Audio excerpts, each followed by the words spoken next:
This is Ron Diamond, and you're listening to the Matt Balaker podcast.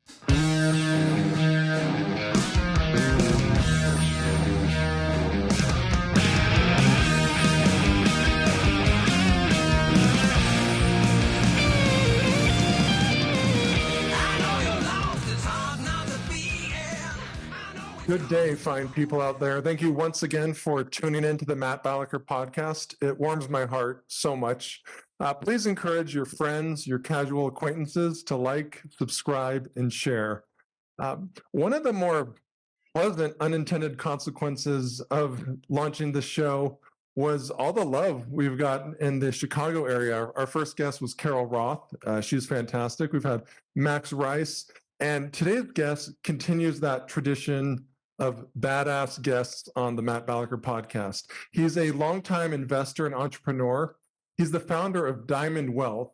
He represents over 100 family offices ranging in size from 250 million to 30 billion. That's B, people. He's focused on philanthropy, wealth transfer, social impact, and sound governance. Please join me in welcoming Ron Diamond to the show. How you doing, Ron? Terrific. Great to be here. Well, I'm honored to have you on. You know, we've had a lot of people from Chicago, and one question I get is if people are visiting for a weekend, you know, maybe 3 days max, what food stops do you recommend, Ron? I think you got to go with pizza, deep dish pizza, and I'd say Gino's East probably. We've got great restaurants in Chicago. It's a great city, and it's a great food town.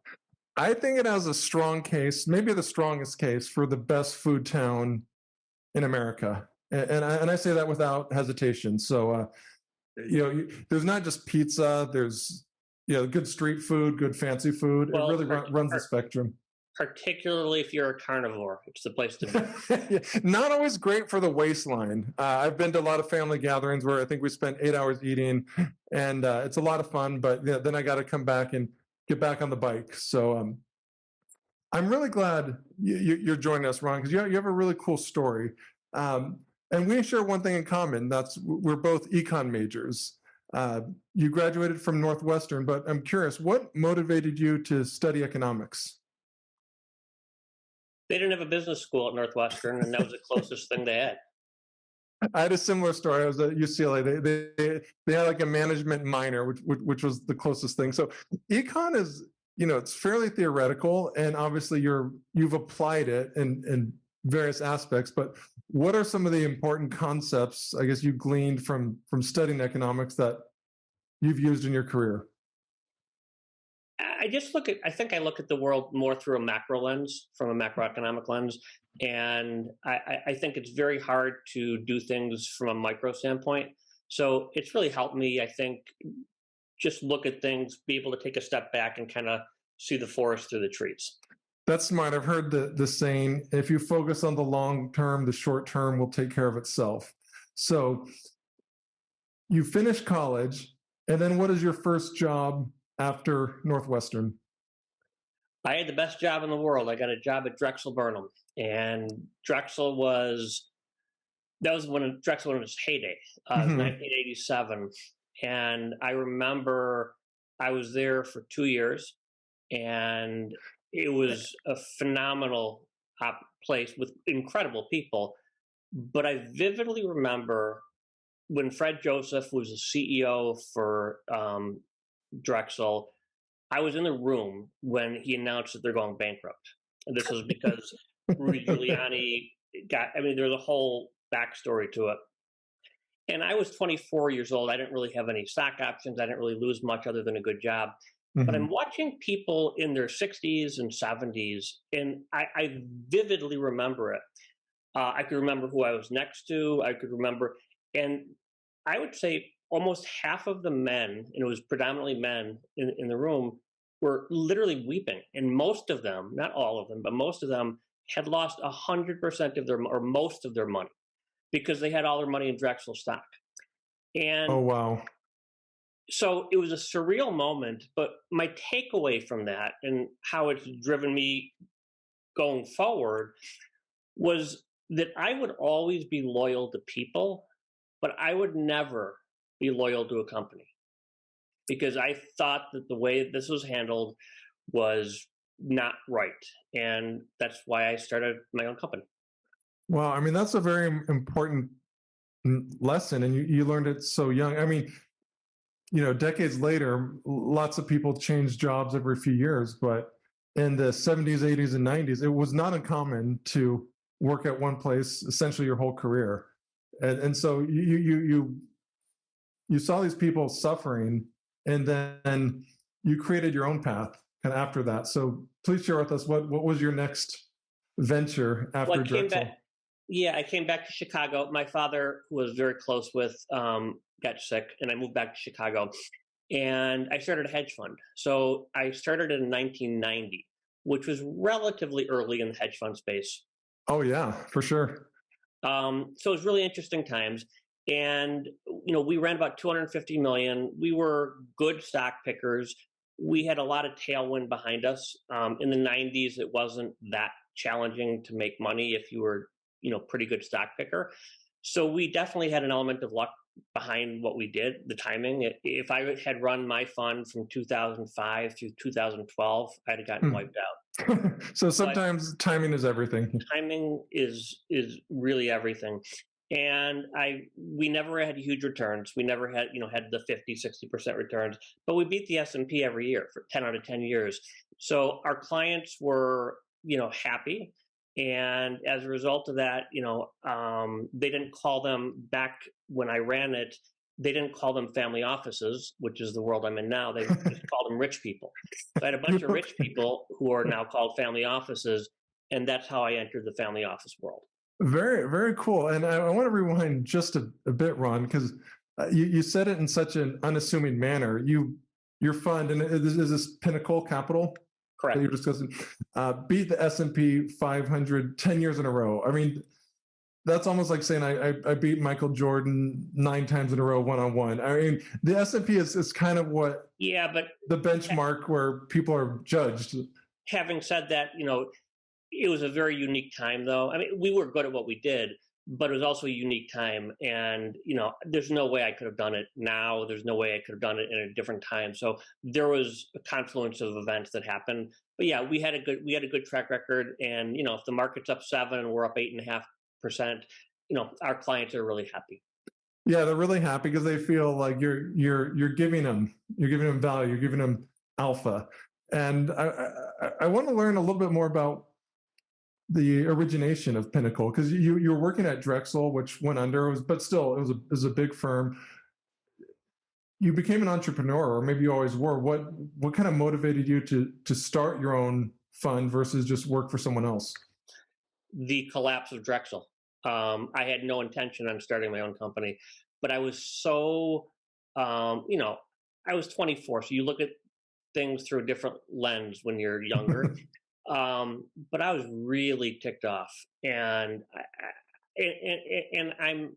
I couldn't believe that it actually happened. So what caused me to start it is when Drexel went under, it probably took me about 3 months to kind of think things through and realize that I wanted to start my own thing. And that's really what was the impetus. Otherwise, I'd still be at Drexel today.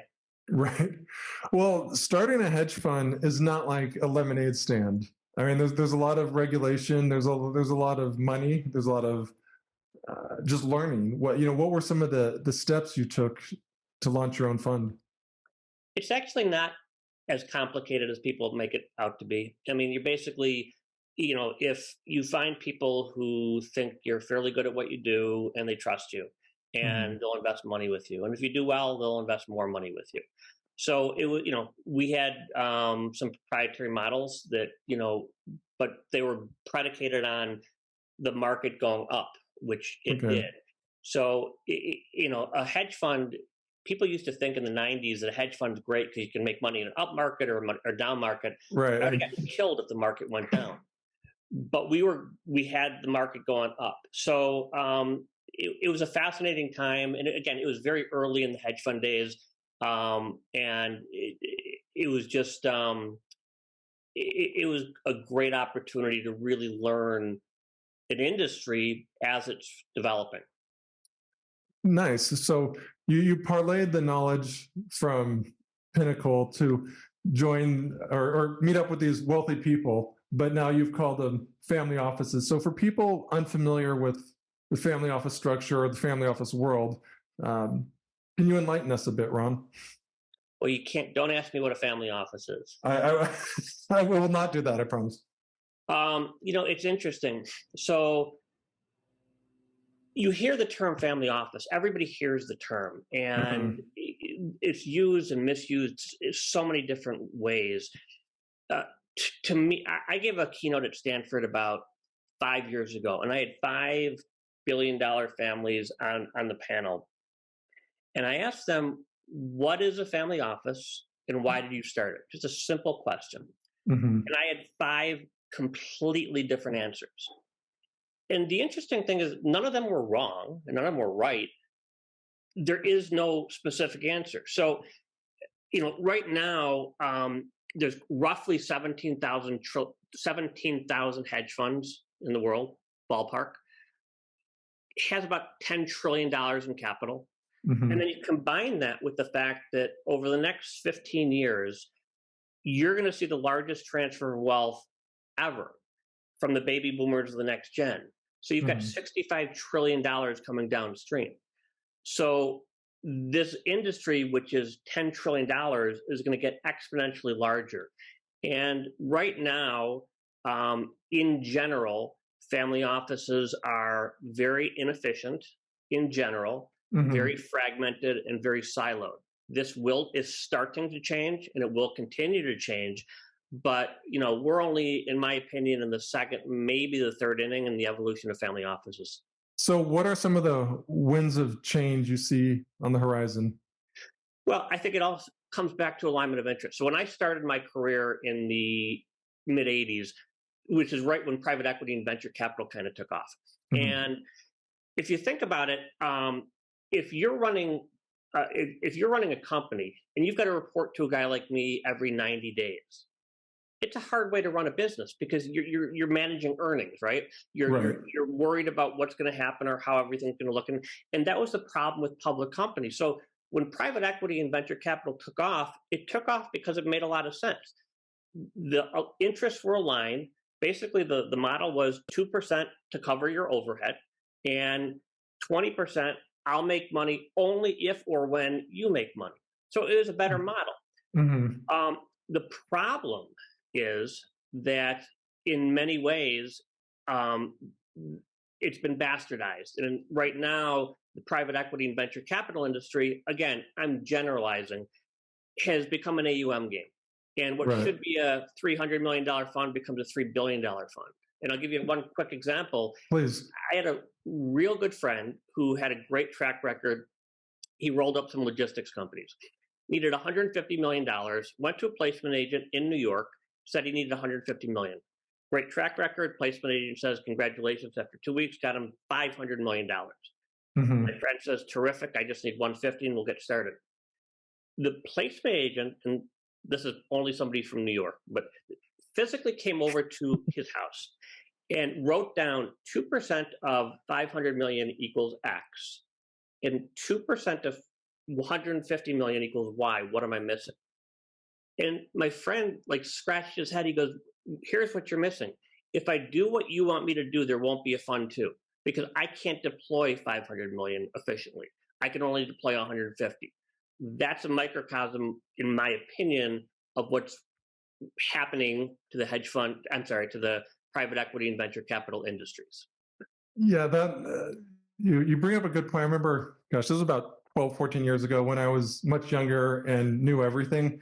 I was managing a Reg D fund. It was a very small one, sub $10 million. And I remember lobbying to not get more money. Well, one, that wasn't my highest and best use. I was better at picking investments and kind of seeing returns on them because I was worried that it would be a drag on returns. Now, that was before I was married, before I had kids. I mean, what do you tell someone who's in a position where they're either looking at long-term security if you can get more money, or actually being a better fiduciary, a better steward of assets. I don't judge anybody, and there's no, look, I'm looking at it through the lens of what I think is the best for the investor. There are a lot of private equity firms that are phenomenal, and I've invested in them. And there's a lot of venture capital firms that are phenomenal, and I've invested in them as well. I'm just saying that from a macro standpoint in general, that the industry has become an AUM game. And what's happening with the family offices will never replace private equity and venture capital, but they're starting to disrupt both industries. And the reason they're starting to disrupt them is because it comes back to alignment of interest. It comes back to patient capital. So if you look at it objectively, let's start with the premise that people who are working in a company are trying to make as much money as possible, doing as well as they can for their clients. Well, if they're trying to make as much money as possible for themselves also, the private equity and venture capital model is to flip companies every 3 to 5 years, right? That's how they're compensated. Well, let's say you're an entrepreneur and you went to a venture capital firm and you're one of 20 companies, and it's 3.5, 4 years, and your company's just getting ready to take off. But the venture capital firm, you're one of 20 companies, it's not good timing for them. So they'll sell you because the timing isn't really right. So the issue is, it's not for the entrepreneurs partnering with a family office who has patient capital. They're not incented to flip a company every 3 to 5 years. As a matter of fact, they want to hold a company for 20, 30 years if they can, because of the transaction cost, because of the taxes, redeploying the capital. So if you have a company that's doing well, family office will own it 30 years.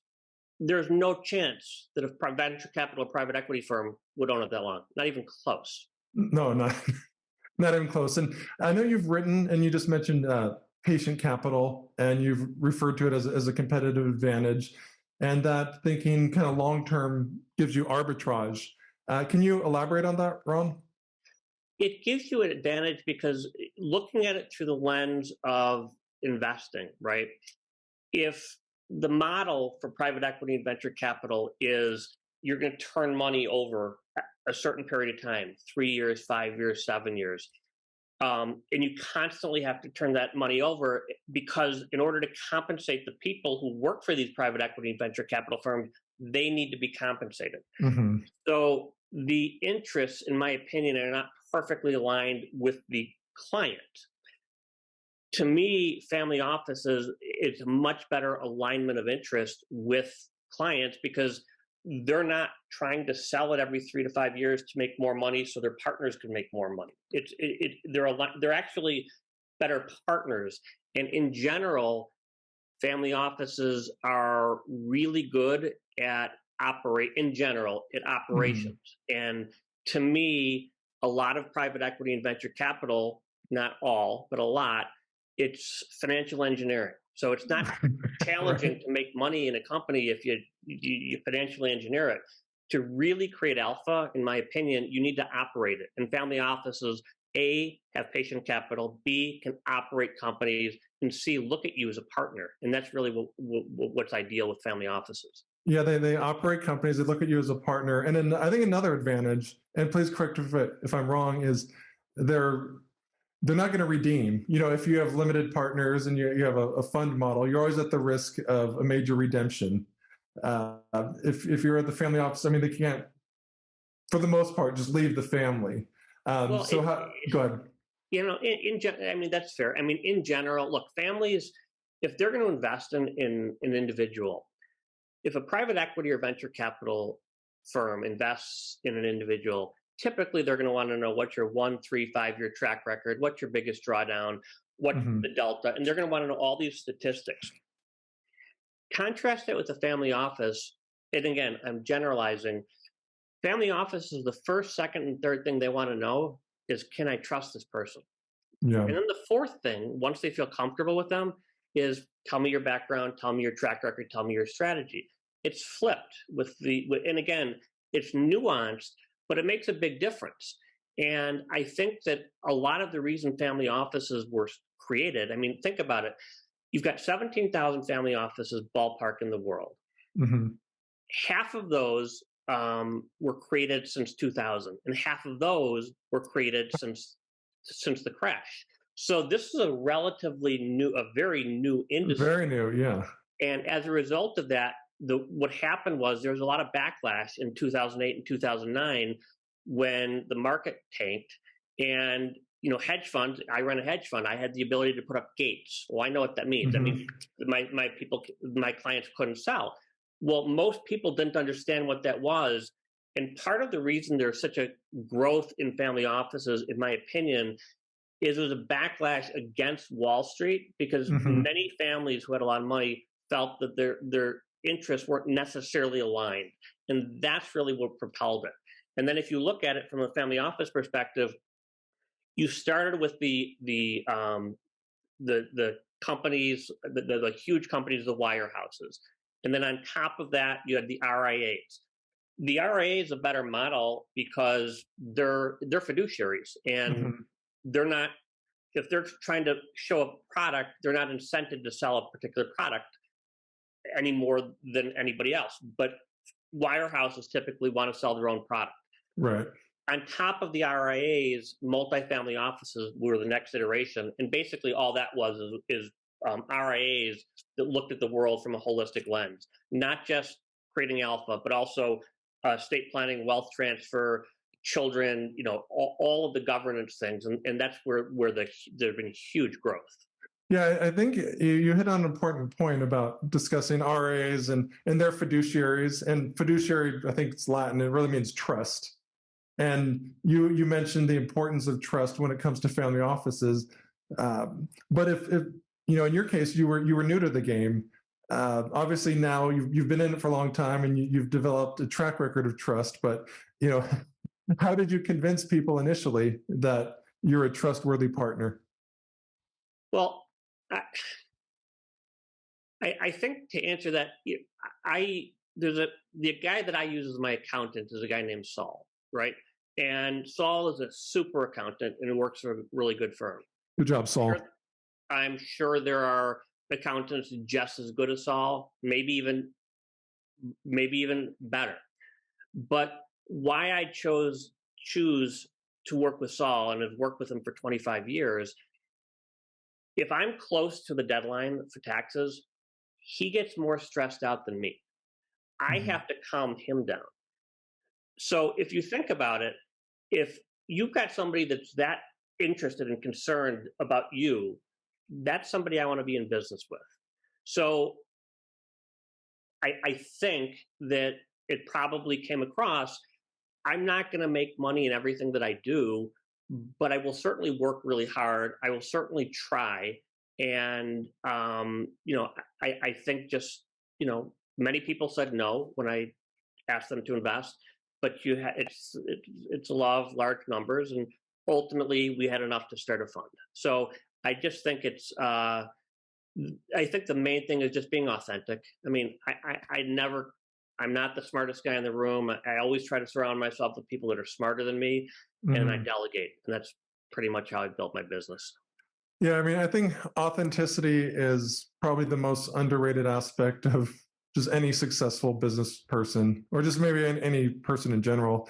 How does one, I guess, demonstrate authenticity in the family office space? Well, it's not really just the family office space. It's just being authentic. I mean, it just, a lot of times people ask questions and my answer is, I don't know. I'll find out. And 30 years ago, I wouldn't have done that. 30 years ago, I would have tried to figure out a way to come up with what I thought was the best answer. I don't know. So I think that when people realize that your interests are aligned and, you're trying as best you can to do the best you can, and they care, that comes across. And I can't tell you how, but it comes across and people can see that. And I see that also with people that I choose to work with. Yeah, it's an intuition. I like what you said about saying, I don't know. I had an old professor who would actually give people extra credit and participation if they said, I don't know, instead of just right now, I mean, some long-winded BS answer. But I mean, right now, you look, intelligence is a commodity and integrity is not. And I used to look at the world, I wanted to only work with the smartest people there were. And I still want to work and do work with smart people, but I work with people with really high integrity. And again, that's something that it's of utmost importance. And that's just how I've built my business, surrounding myself by people that are smarter than me, that I trust implicitly, that know different things, and I kind of will act as a conductor or the quarterback and figure out where to plug everything in. I like that, quarterbacking a team of integrity. So one term you've coined that I love is called first call alpha. Can you share with our audience what first call alpha is? So when I sold my fund and I took a little time off, and then I was ready to start investing, and I wanted to be the first call, because I don't want to be a call after 25 people have been called and said no, and then I'm the 26th call. But I didn't have enough money to be the first call. Cumulatively, I did. So what Diamond Wealth does, we don't charge anything. What we do, but we don't do it for selfless purposes. We do it from a selfish standpoint, because what we do is, if I could put in $1 or $2 million into a direct deal, we don't touch anything in the public markets. I think in the public markets, I could argue with people, I think I'm right, that, put money in index funds. It's very hard to create alpha in the public markets. The private markets, I think you can. Private equity, venture capital, real estate. So if I'm looking to do direct deals in this, and I could put $1 to $2 million into a deal, each direct deal, I'm the smallest guy on the cap table. But cumulatively, if I could put in $50 or $100 million using my small amount of money, and then 50 or 100 million of other people's money, I'm going to be the first call. So that's why I call it first call alpha. And, as a result of that, I get incredible deal flow. I get, we're really good about, if it's not a fit, just saying no quickly, which makes a big difference, and not dragging it on. And if we say yes, we could structure things very, very quickly. So I think that's part of the reason why a lot of people like to work with us. But I would be the 25th call if it was just me. Cumulatively, I'm the first. And it works out for the investors, and it works out for me. So you're moving up from the AP rankings. It's like college football, from the 25th ranking to number 1. So congratulations there. Well, you mentioned it's easier to generate alpha in the private markets, and you can't invest in everything. You can't be an expert in all spaces. So within the private markets, Ron, what sandbox or sandboxes do you like to play in? Well, I like private equity, venture capital, and real estate. Surprisingly, I really don't invest in hedge funds very often. I think it's been challenging. I mean, statistically, roughly 23% of capital from family offices right now is in private equity. Roughly the same amount is in real estate. It's only about 4% in hedge funds, and it's trending down, and it's based on the response, on the results. So I would say private equity and real estate are the two areas that are most attractive because they perform the best. Okay. Yeah. And real estate, you've mentioned it's tangible. It's rarely worth zero, especially after it's built up. And that seems like a good long-term play. And you've referenced, and I do this too, venture capital and private equity, and it's easy to kind of interchange the models. Can you kind of, in your words, explain the difference between private equity and venture capital? It's just a stage, how early the stage of the company is. So earlier stage companies, it's going to be more of a venture investment, and it's changed, right? So venture, it used to be one thing, and now it's a little bit different. But venture capital, if it's pre-seed and there's no revenue, obviously that's going to be a venture deal. If something's established and they're creating, $20 million in EBITDA constantly year after year, that's more of a private equity deal. So, but the two industries have merged, and with growth equity, and I think there will be even more of a convergence in those two industries. But it's private markets. It's just how early you're getting in. Okay, so it's not like there's this clear line where one begins and the other ends. There's sort of investment pools where the goal is to No, generate return. and sometimes you see some of the private equity companies invest in deals that are really venture deals, and sometimes venture companies will invest in deals that are more private equity. So it's fluid, but it's a fascinating time because you've got right now. I believe that as the private equity and venture capital disrupted the public markets in the early to mid '80s. I think that family offices have the chance to disrupt the private equity and venture capital markets, not today, but in the next 3, 5, 10 years. And if you think about it, all the major banks, all the law firms, all the accounting firms, they all want to set up family offices, divisions. It's where the money is. And it's that simple. And how do you think family offices will go about disrupting the market in the next decade or so? Well, they've got a lot of work to do. So first of all, just because you made a lot of money selling Beanie Babies or a chain of gas stations or widgets doesn't mean it's a different skill set to do that. I couldn't do that than to take $1 billion, grow it to 2, not spoil the children, do some philanthropy, do some estate planning, and grow the asset base. They're 2 different skill sets. So what you have is a huge amount of capital in, again, I'm generalizing, inefficient hands. So I tell people that the biggest competitor for many of the family offices is their own ego. Because they crushed it in a company that sold blue jeans or liquor or whatever it was, that was great. But that doesn't necessarily translate to anything you're going to do is going to work. So what happened is we saw post-crash, pre-COVID, literally everything in the market went up. Private equity, venture capital, real estate, Bitcoin, whatever you invested in probably made money. So what happened was family offices, they didn't want to go to the private equity or venture capital firms. They're like, I can do this myself and I don't want to pay the $220. Now, not wanting to pay the $220 is not a reason to, it's like, I'm not going to go to the doctor, it's cheaper than a different doctor. But that's what happened. But I think as we head into a recession, and we are, in my opinion, heading into a recession, if not in one, a lot of the deals that everyone made money on aren't going to work. And as a result of that, there's going to be a backlash, and they're going to flip back, and some of the people are going to realize that there is a skill set in doing this, and they're going to come back and probably work with some of the multifamily offices who are experts in the space and not do everything themselves. Okay.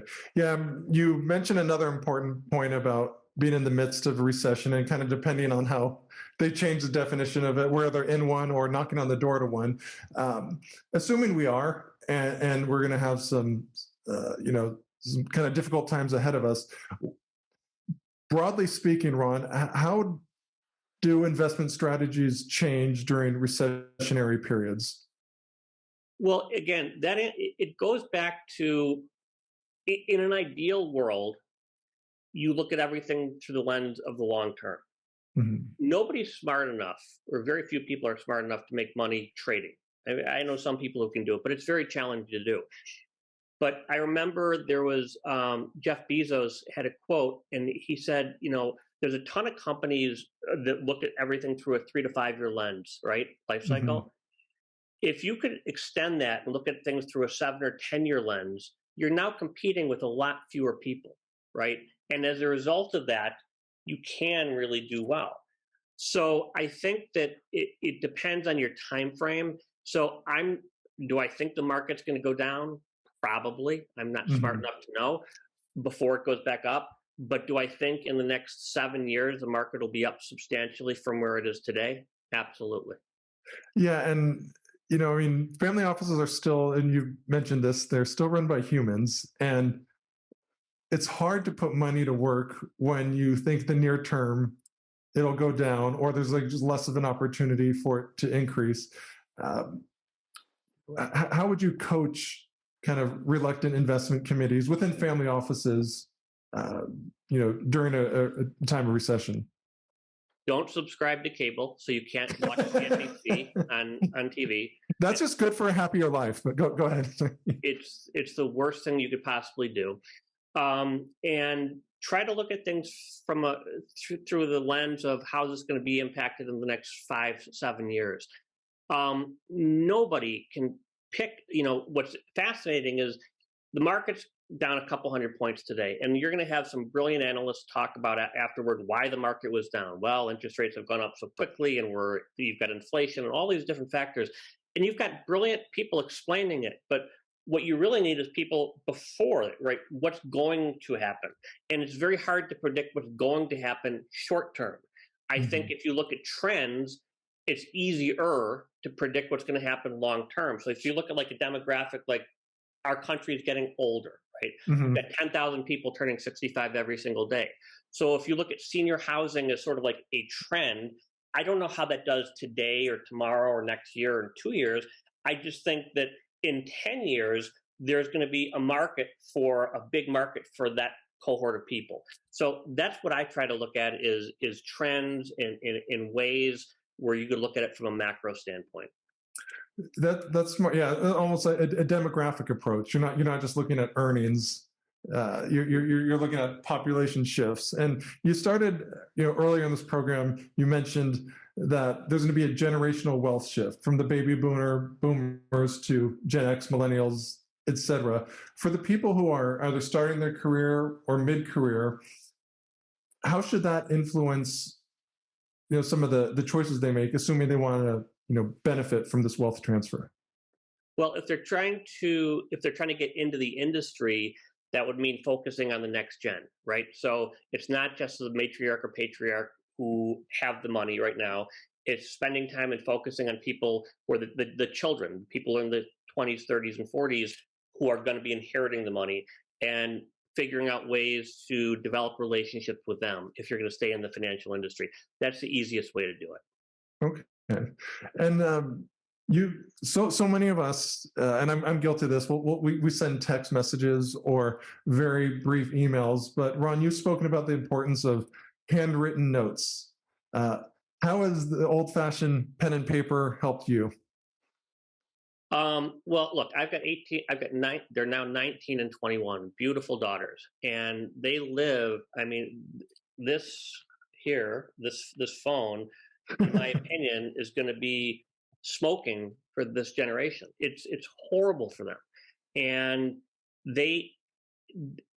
kids don't make eye contact with people. I've seen 20 kids in a room, and they're all together at a party texting other people and not talking. So, I think that this is a really bad thing. I think it's societal.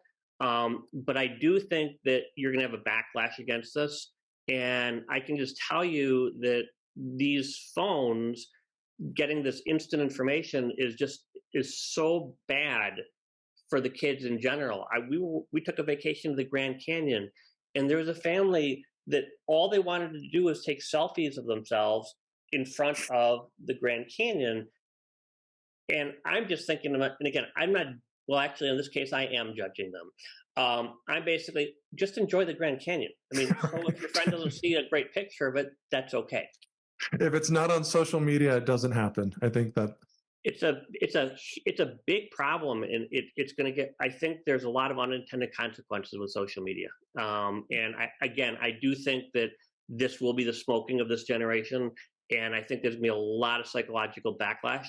And I also think, like, if you look at a 20-year-old kid, typically a lot of them don't make eye contact with you when they talk, because they're looking at you, then they look at their phone. They're looking at you, they're looking at their phone. So I think that's going to change. But I think in general, it's a fascinating time. If you look at it from my parents' I'm 58. From my parents' generation to my generation, they had radio and black and white TV, we had color TV, etc.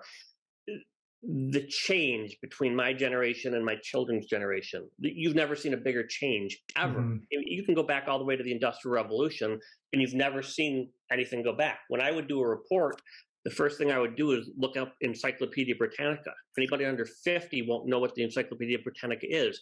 Now you've got this thing called the internet where you can get information. So the world has changed and it's evolving so quickly. And that's part of the reason that so much money has been created, because the technology and what's happening in Silicon Valley and with the changes and everything, so much wealth can be created in such a short period of time. Whereas if you go back to the 1800s with the Vanderbilts and the Rockefellers, it took generations to build that. And now you could create it with an app. So it's just a different world.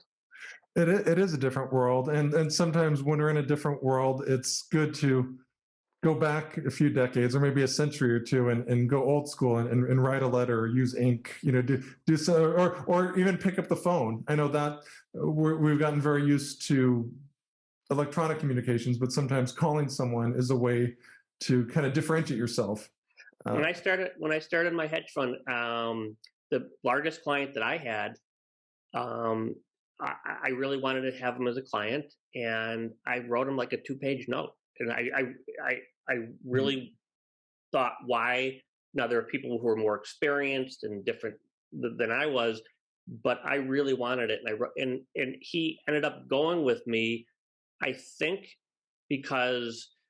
not because my strategy was necessarily better than the other people's, but I think he said to me, if somebody's going to spend the time to sit down and write 2 pages, and people don't ever do that, that they can tell that you're going to care and be concerned. And I think that's not why I wrote the letter. I did want him to have it as a client, but I wrote the letter because it really did mean a lot to me, and it came across. So that comes back to authenticity.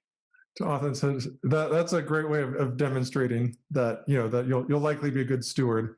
The family office world is pretty difficult to get into. I think it's easier than it was 10 years ago, but it's pretty siloed. They're not always advertising for jobs, and for people who maybe didn't grow up on Martha's Vineyard or the Hamptons, places like that. Like, what advice do you have to kind of get through the gatekeepers a little bit and make a career in family office work? So from an industry standpoint, what I'm trying to do, the onus is not on the smart people. The onus is on the rich people. And what I mean by that is the family offices, by definition, in general, they're very secretive. You can go and look at Preqin and get the top 25 venture capital firms, the top 25 private equity firms, real estate firms. You can't do that for family offices because they deliberately want to stay in the shadow. But ultimately, if or when, and I believe it's a when, family offices are going to start to disrupt private equity and venture capital, the smart people are going to have to be able to find the rich people, and the rich people are going to have to find the smart people. So family offices are going to have to open up. So right now, I agree with you. It's a huge challenge to have. If you're an entrepreneur and you've got a great idea, yes, I would tell you a family office is a great great person to partner with, but they're very challenging to get into.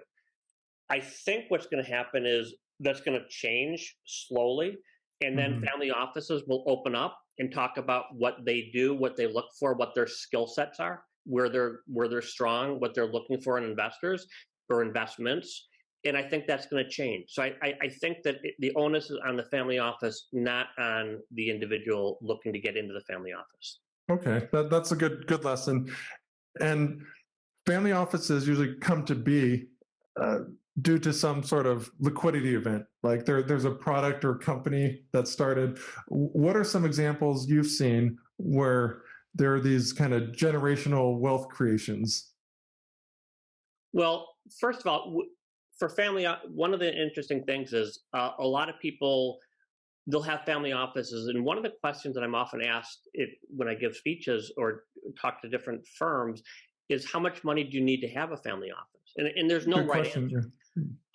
In my opinion, I'm not right, this is just my opinion, you need a bare bones minimum of $250, probably $500 million to have it make economic sense to invest in a single family office if you're going to invest in the private markets, private equity, venture capital, real estate. If you have less than that, in my opinion, you're better off going to a multifamily office. And that's why they were created. So you've got a lot of family offices.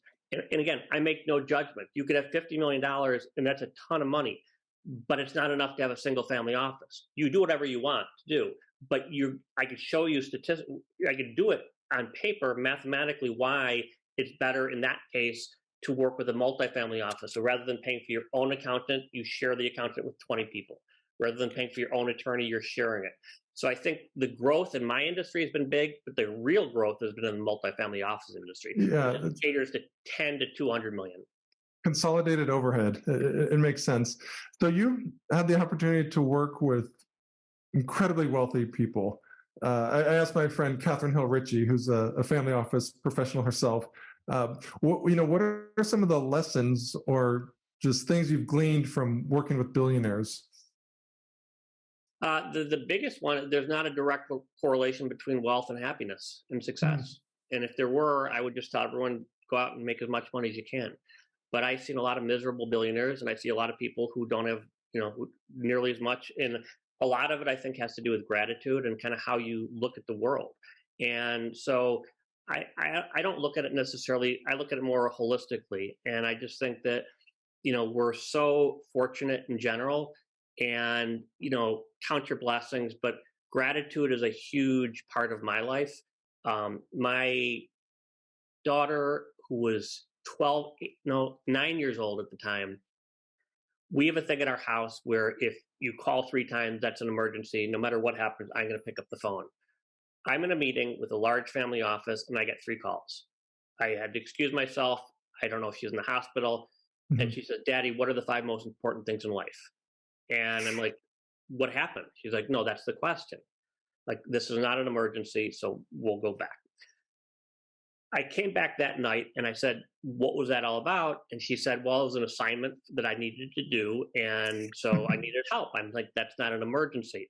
But she said, will you help me with the project? And she said, for her, what were they? So for her at the time at 9, she wanted to be popular. She wanted to have a lot of friends. She wanted to be really nice. She wanted to just do different things. Then she asks me, she turns it on me as kids do. What are your 5 most important things? And I'm like, I don't know. I'll think about it and get back to you. But it resonated with me, and I talked about it with my wife for a couple months. And then I thought, what are mine? If I had to answer, and what I put down, and again, this is just from me. It's in order: love, gratitude, attitude, balance, and laughter. Those for me are the 5 most important things in order, which is different for everybody. But as long as you know what it is, what your 5 things are, or however many things you have, and you can live by those standards, you're going to be really successful. And it's not going to be a function of the numbers of zeros you have at the end. It's a function of how you've lived your life. And like I said, I just think there's so much we can be grateful for. And I just think so many people spend so much time worrying about what's going to happen, dwelling on what happened, which you can't control. And I think, I'm not great at it, but I'm getting better at it. Trying to focus on the present is really important. But every day, gratitude is something I'm intentional about. And I think that's something you have to be. So I think that's really, really important. Well, your 9-year-old is a very, very brilliant teacher. We can learn a lot from her. Pretty much every year, my New Year's resolution is to write down 3 things that I'm grateful for at present. Not something aspirational, something that's currently in my life. And inevitably, I'll go a few months and not keep doing it. But it's a goal of mine. I'm glad you shared that. What are some things now, Ron, that you wish you knew when you started your career? Well, I don't know that I wish I knew, because it's an evolution, right? The whole thing's a process. So it's kind of every year for me has gotten better, just as far as contentment, or happiness, or whatever you want to call it. Every year has gotten better. Would I have liked to think through the lens that I think through now at 24? In some ways, yes, but in other ways, no, because it's important to make mistakes, and it's important to go through things. And you look at you're at a different phase in life when you're 24, 34, 44, 14. And I just think that the lessons that you learn help you become you. And again, the one of my kids' favorite songs, "What doesn't kill you makes you stronger." I mean, that is actually true. And you just go through enough. But I just see so many people who, on the surface, you look at them and they've got everything for them on paper, but they're not happy or content, or they're all stressed out. And I'm not saying anybody can be happy or content or non-stressed their whole life. But I am saying that if you're intentional about it, you could focus on it, you can make a big difference. So to me, what I've learned about, working with billionaires and, huge family offices, it's not a correlation between the dollar sign and the happiness, if that's what you're trying to gain out of life, or meaning or enlightenment. It's how you look at it, and how, if you could take an authentic perspective on how you're going to live your life. And I think that's really, really important. That's more good advice. What lessons have been the most impactful to your career or your life? Just mistakes that I've made. Before I would look at things from a myopic standpoint, much shorter term rather than longer term. What I try to do now, whether it's an investment or a decision that I'm making or a conversation I'm having with my daughter, is how is this going to play out in 5 years? So if you can do everything and say, how is this going to look in 5 years, not just in an investment standpoint, but how you're going to treat somebody or the relationships that you're going to create. I think that's really important. I watch TED Talks all the time. My favorite TED Talk was a guy, they did about a 90-year study, and they took 250 kids from Harvard and 250 of the poorest kids in Boston, and they basically studied their whole lives from age 19 up to they're in their 90s, it's still alive. And they talked about it, and what it said was some people went from the bottom to the top, and some people went from the top to the bottom. But the secret, they said, was from the study, is the most important thing for people when you look at their happiness was maintaining relationships, and the relationships that you have. And it doesn't have to be 1,000 friends. You could have 3 or 5 really close friends, but that's really what's important. And that's really what's key. I would never have thought like this when I was 25 years old.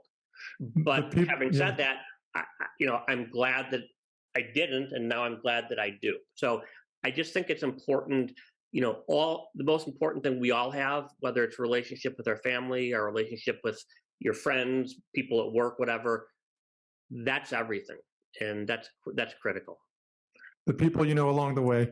Ron, what are you most optimistic about? In general, I'm a very optimistic person. I'm definitely a glasses half full person. I'm optimistic that they're going to find a cure for cancer, hopefully within my lifetime. I'm optimistic that a lot of these diseases that they have, other than cancer, will be cured. I'm optimistic that a lot of the pain people feel will be able to be alleviated through artificial intelligence. I'm optimistic in the next generation, because they're very optimistic too, and they look at things. The next generation, that's really what's happening. And in general, I'm very optimistic that we are in really, really good hands. Really good hands. I taught a couple courses at Stanford, and I'm talking to these students, and these kids. They're 20 years old, 25 years old, but I look at how they look at, and they haven't been hardened, they haven't been jaded. And it's easy because I've been knocked down many times. Everybody has. And I run a couple Tiger 21 groups in Chicago, and I have a picture of the iceberg. You see the top part is that you could see is a success. So people see, okay, you live in a nice house, you take nice vacations, etc. What they don't see is the 95% underneath. I've also worked 20 hours a day a lot. I lost sleep, I had stress, I had all that stuff. So that's the stuff that I really try to focus on as best that I can, is really the stuff that the stuff that I can control, and try to work on that. The lower 98% of the iceberg. I know you're involved in philanthropy. Where can people learn more about some of these causes that are important to you, or maybe help donate or just lend their support? Well, I'm not going to push any one specific philanthropy or charity to do it. I'm involved in several of them. I did just join the leadership circle for the Aspen Institute, which is a wonderful organization. And again, they look at things from a big picture standpoint.